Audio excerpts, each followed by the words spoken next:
प्रार्थना करिए हमारे भाभी को आत्मा को शांति मिले। दोस्तों, इस समय हम लोग बिडार घाट पर आए हैं और आप लोगों से रिक्वेस्ट है, प्लीज़ जिसको भी आना है बिडार घाट पर आप लोग आइए और यहाँ भाभी का अंतिम संस्कार होने जा रहा है। आप सभी से निवेदन है कि मालती के पिता आपको पता है कि बहुत गरीब है और विष्णु राज के घर से कोई भी परिवार से कोई आर्थिक स्थिति की कोई मदद नहीं है और उनके पिता बहुत गरीब है।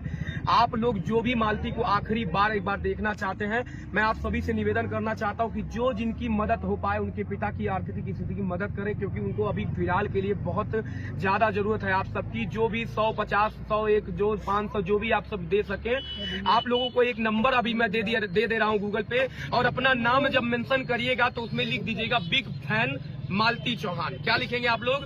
Big fan Malti Chauhan. जो भी पैसा डालिएगा, मैं सबका अगले दिन वीडियो बनाकर एक एक बंदे का नाम लूंगा, जिनका नाम छूटेगा कमेंट में जरूर बताइएगा, ताकि ये किसी को ना लगे